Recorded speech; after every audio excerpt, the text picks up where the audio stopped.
Telespectador, muito boa noite. Nosso convidado de hoje é o Dr. Fernando Gugel, radiologista do Centro de Diagnóstico Lucilo Ávila, presidente da Sociedade de Radiologia de Pernambuco, e veio conversar conosco sobre as novidades da radiologia. Tudo bom, Fernando? Tudo bem, Leão. Muito boa noite, muito obrigado pelo convite. É sempre um prazer enorme estar aqui com você e com o seu público. Nós aqui agradecemos a sua presença. Ô, Fernando, qual a importância da radiologia para o diagnóstico das doenças? A radiologia faz parte do eixo central do diagnóstico e acompanhamento das doenças, né? Cerca de 80% das condutas médicas estão baseadas em achados radiológicos, né?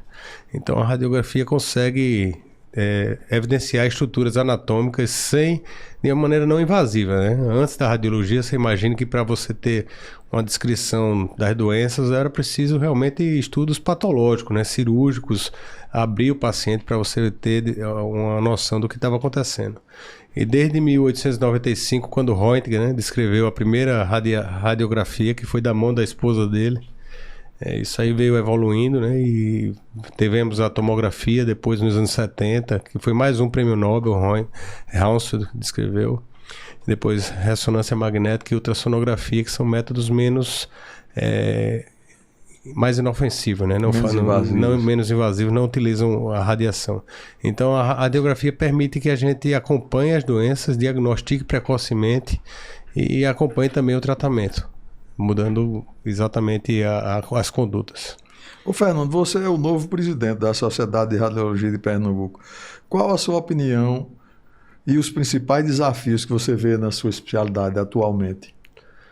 Os principais desafios da radiologia, primeiro, é uniformizar a tecnologia, né? Hoje a gente tem uma tecnologia de ponta, mas que ela está disponível na maioria das vezes em grandes centros particulares, né? Então, às vezes nas pequenas unidades do SUS ou no interior é difícil de acompanhar. E também, devido à crise mundial, isso aí também gera uma certa disparidade, porque a gente não consegue acompanhar algumas novidades que saem no mercado internacional.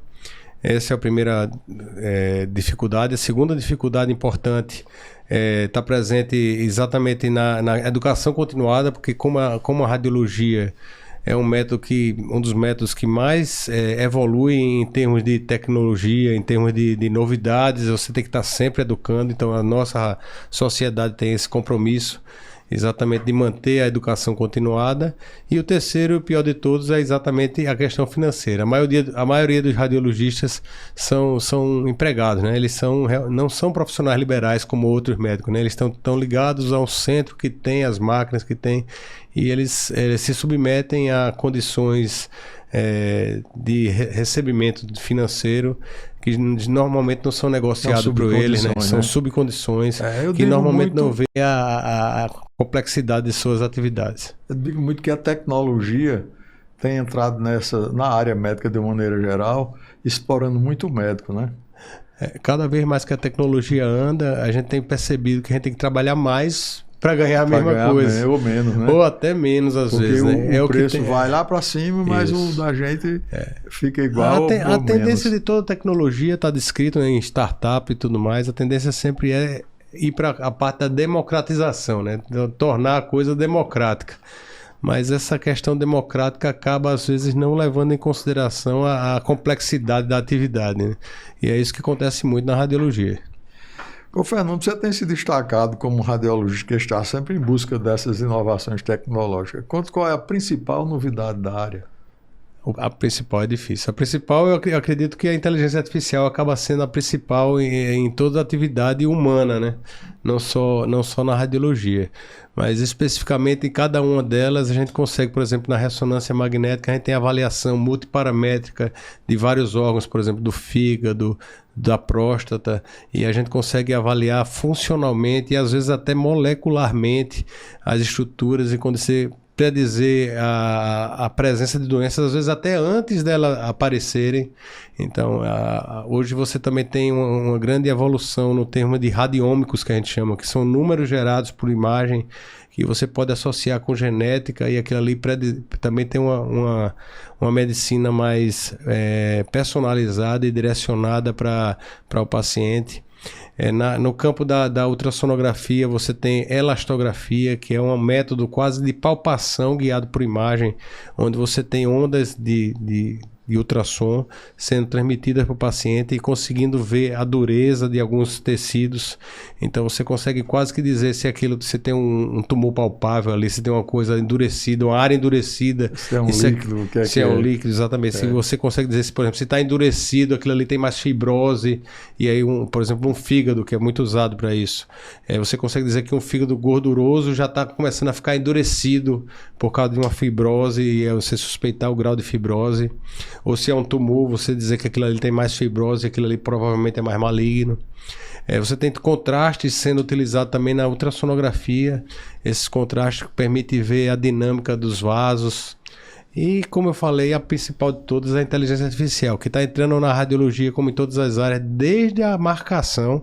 Hoje, a inteligência artificial atende o telefone da clínica, marca o exame e dá o diagnóstico. E dá o diagnóstico. Hoje nós temos programas que diagnosticam nódulos e lesões tão perfeitamente quase como uma biópsia, como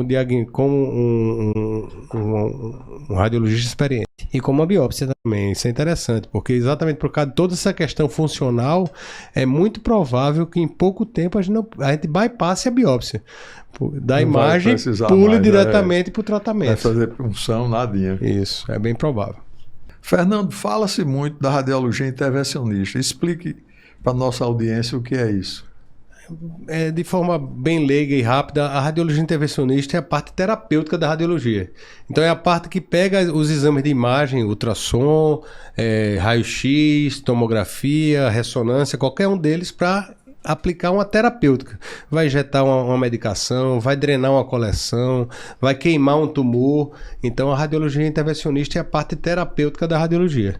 É como se fosse o cirurgião e o clínico médico. Então o intervencionista geralmente é o cirurgião que vai aplicar a terapêutica. A participação da radiologia nos procedimentos menos invasivos tem colaborado muito com os médicos e pacientes, né? Correto. E cada vez mais a gente consegue ser mais preciso na colocação desses tratamentos para que evitar, às vezes, algumas cirurgias, algumas biópsias cirúrgicas. Tudo isso a gente consegue fazer através da radiologia intervencionista, né? Com agulhas, com transdutores de radiofrequência, às vezes até com ondas de choque externa, e você consegue fazer o tratamento menos invasivo.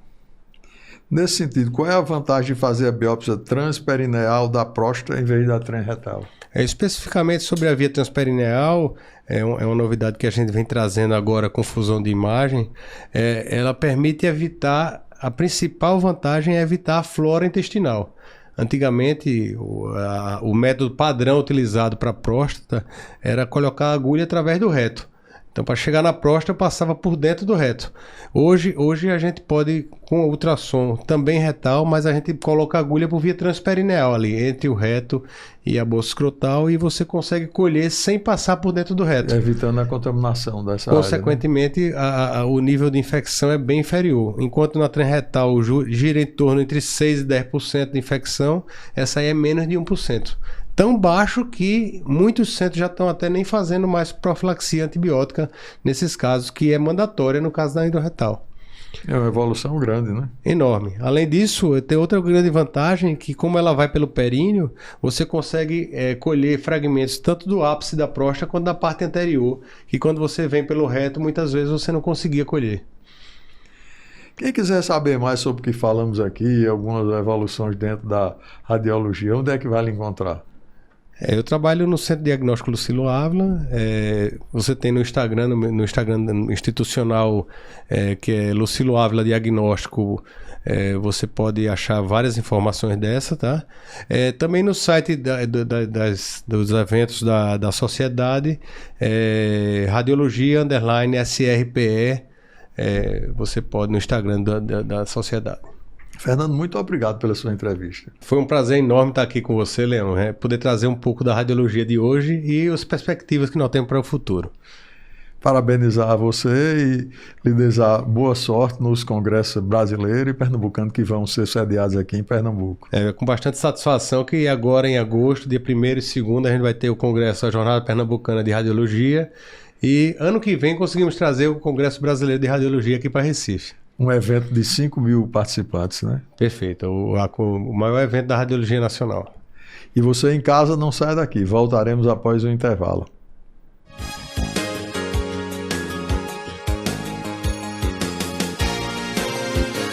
Oi, eu sou a doutora Juliana Fontan e nessa série de vídeos eu vou contar para você como cuidar da sua pele. Hoje vamos falar tudo que você precisa saber sobre toxina botulínica, então fica comigo até o final.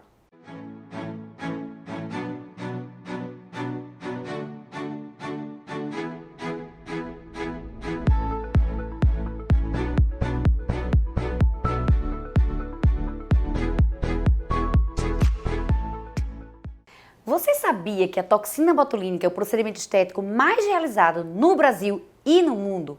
É um procedimento seguro, eficaz, com rápido início de ação e com inúmeros benefícios.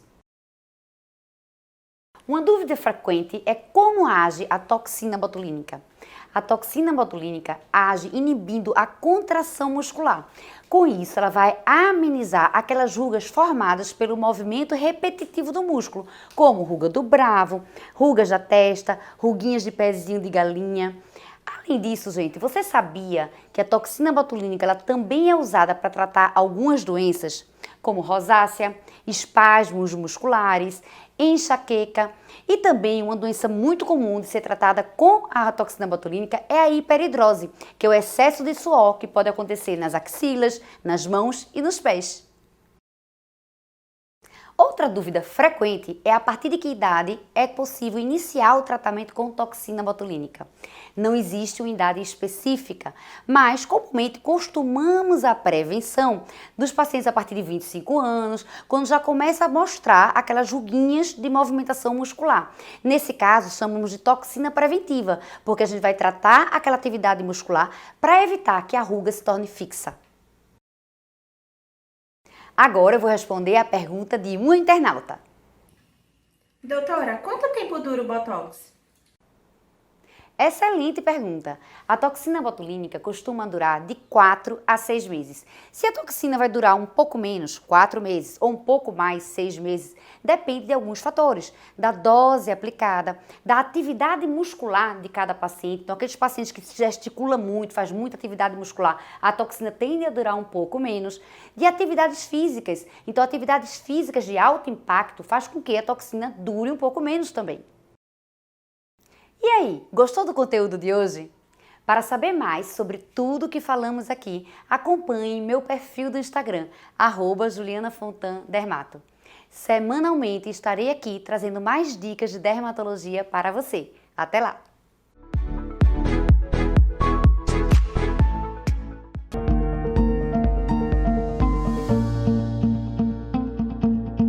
Boa noite, eu sou Maria Carolina Gouveia, eu sou médica mastologista e hoje eu vou ter a honra de entrevistar o nosso titular, o cirurgião plástico, Dr. Emídio Leão. Boa noite, Carolina. Tudo bem? Vamos lá, bora Vamos ver se lá. eu vou estar à altura dessa entrevista. Lógico. Doutor Emídio, a reconstrução mamária, que é o nosso tema de hoje, é um tema que costuma trazer muitas dúvidas às pacientes. E hoje eu gostaria de trazer algumas perguntas para a gente tentar desmistificar um pouco, certo? Pois Então, a cirurgia para reconstruir as mamas, ela deve ser feita em qual momento? Olha, uma primeira cirurgia, a destruição da mama é feita por um motivo que é o câncer, entendeu? Normalmente a mama da paciente está bonita e ela foi retirada por causa de uma doença. Então, não se deve fazer a reconstrução antes de que essa doença esteja tida como ausência do corpo. Mas quem dá a ordem para isso é a mastologista e o oncologista. Perfeito, gostei muito da sua resposta. E seguindo aqui, como é feita a reconstrução das mamas? Eu sei que existem várias formas, mas assim, duas formas assim mais habituais. Primeiro começou com a reconstrução de mama feita através de expansores, certo? A retirada era sem a exerese da musculatura torácica e se colocava um expansor embaixo do grande peitoral. Depois dessa expansão completada, colocava-se uma prótese, certo? Depois passou a fazer a reconstrução com retalhos abdominais, onde é através do músculo do reto abdominal levava irrigação e um volume do abdômen inferior para fazer aquela mama. Mas hoje em dia se usa mais uma cirurgia chama de latíssimo dorsal, o grande dorsal. Sim. É feita através de individualização da artéria costal e leva para fazer a reconstrução da mama. Na maioria das vezes auxiliado com a colocação de prótese. Certo. Depois faz o CAN, né, que é o mamilo, com a areola. Sim. E aproveitando, essa areola é uma curiosidade que muitas pacientes têm. Como é feita a reconstrução da areola? Inicialmente, a gente fazia essa reconstrução através de um enxerto de pele da região da prega inguinal, onde normalmente Sim. a pele é mais escura Sim. e daria aquela coloração parecida Sim. com a areola. Certo? Mas hoje em dia se faz isso muito através de micropigmentação, ou seja, uma tatuagem em que se imita até o mamilo, como se fosse em 3D. E uma dúvida que os pacientes têm é possível amamentar depois da reconstrução? É difícil a amamentação depois da construção, porque na maioria das reconstruções há a extirpação do complexo areolo-mamilar. Sim, entendo. Então, não teria também mais nem glândula suficiente para produzir leite, a não ser que seja né? uma quadratectomia, que é uma cirurgia bem mais simples. Sim. Onde é mais feito só uma simetrização. Você vai trabalhar na mama oposta para deixar parecida com aquela onde foi retirado o quadrante. Entendi. A mama do câncer provavelmente não vai mais poder amamentar, mas a que foi simetrizada, às vezes a mulher consegue, né? Consegue, exatamente. Principalmente porque não tem radioterapia, né? Então, exatamente. Às vezes fica mais simples.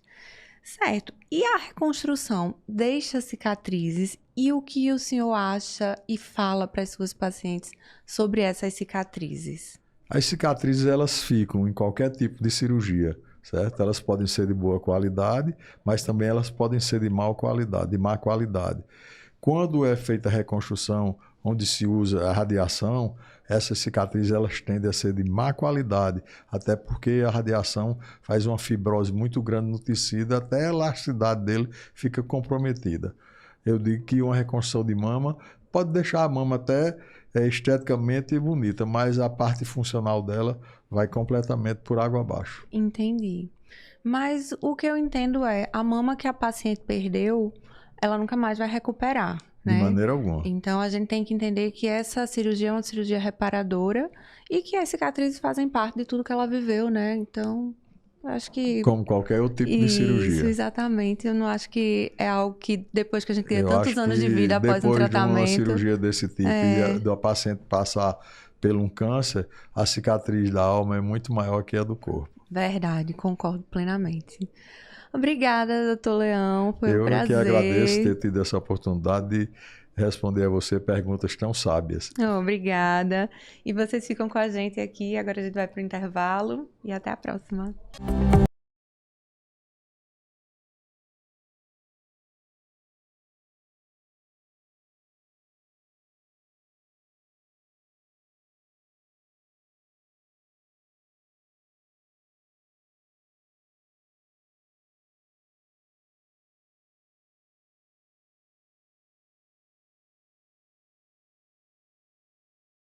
Como é seu nome? Nara Menezes. Menezes, né? Nara, você veio aqui, o que é que eu posso fazer por você? Bem, desde pequena eu me incomodo com o meu nariz. Questão de estética mesmo, né? Eu achei você respira bem, normal? Normalmente, só questão de estética. Você toma alguma medicação com maior frequência? Não. Tem alergia ao remédio? Nenhum. Já teve alguma doença grave, hepatite, pneumonia, algum problema de coração? Não. Nada, né? Nada. Tem história de câncer na família? Tenho sim. Meu avô, Câncer de quê? câncer de pele. Alguém diabético? Não, diabetes não. Cai muito cabelo? Não, Não. A unha normal. forte ou quebra com facilidade? Quebra com facilidade. Você fuma? Não. Já se operou alguma vez de alguma coisa? Não. A anestesia nunca tomou? Não, eu nunca tive. Nem local, para dentro, essas coisas? Ah, pra dentro sim. A cirurgia que você quer fazer, ela pode ser feita de duas maneiras, ou com anestesia geral, ou pode ser feita só com anestesia local. É uma área muito pequena que a gente pode infiltrando ela, fazer com que você não sinta nada além da furada da anestesia e fazer a cirurgia todinha acordada como você está aqui. Com a vantagem de quando terminar a cirurgia você vai direto para casa. Uma cirurgia simples e que o processo de execução dela é feito com uma rapidez. Entendeu? Então, no caso do meu nariz, seria anestesia local. Poderia ser local, aí depende do seu perfil, certo? Você vai ter a paciência que teria como se fosse fazer um tratamento de canal. Talvez o tratamento de canal até demore mais, viu? Realmente, você é uma moça bonita e que tem um nariz está destoando um pouco. A gente vai tentar harmonizar isso, viu? Pode ter certeza. Esse é o problema. Então, Lara, agora vamos fazer um exame, porque eu quero ver também a parte interna do seu nariz, para ver se tem alguma coisa que seja merecedora de se mexer também na hora, ok? Vamos para o exame. Vamos. Levanta a cabeça um pouquinho, Lara. Vamos dar uma olhada aqui. Ver se tem alguma alteração interna. Uma pequena hipertrofia de corneto, mas não é nada demais. A gente vai dar uma levantadazinha nessa ponta, que ela é muito baixa, vai mostrar mais seu lábio, você tem um lábio bonito, e a queda do nariz, ele apaga muito, entendeu? O seu sorriso. Aí a gente fazendo isso aqui vai melhorar. E fechar um pouquinho essa asa. A arteriócita também é larga. Tem que mexer nele todo, um pouquinho em cada coisa. Columela muito dentro. Mas é que a gente organiza. Viu? Você vai ficar satisfeito, pode ter certeza. Ok? Ok. Posso pedir seus exames? Pode sim. Né?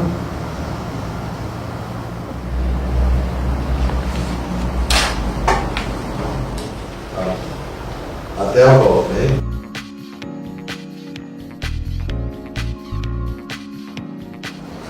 Tudo bom, Tudo doutora? bom? Como vai? Tudo em ordem? Muito bem. Trouxe aqui os exames para você dar uma olhada. Vamos ver se todos bons. Vai ser cardiológico.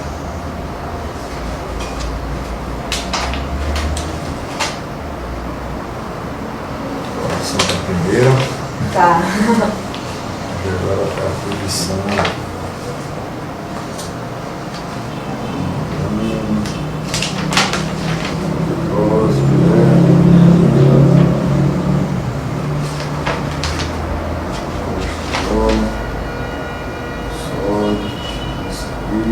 Vamos marcar o dia e vou dar uma espera no ar. Tá ok. Ok? Tá sim. Tá bom. Tá, obrigada. Tá, até logo, hein? Até logo.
Pronto, Nara, chegou a hora de ir para casa. Agora é com você, se recuperar, certo?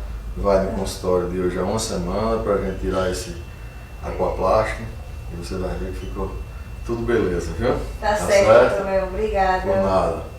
Até logo. Qualquer coisa você me liga, viu? Tá ok. Alguma intercorrência que tenha.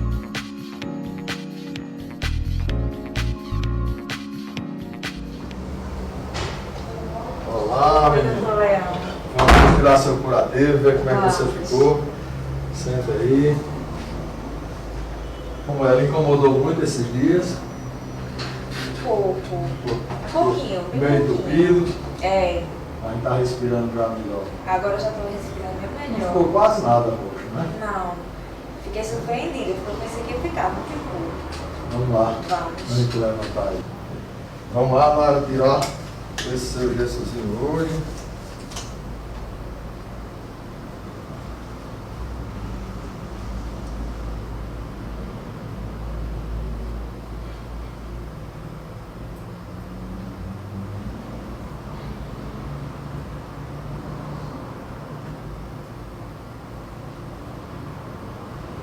Pronto, tá aí você com seu nariz novo.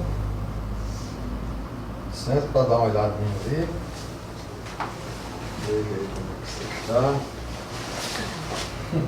Ficou lindo.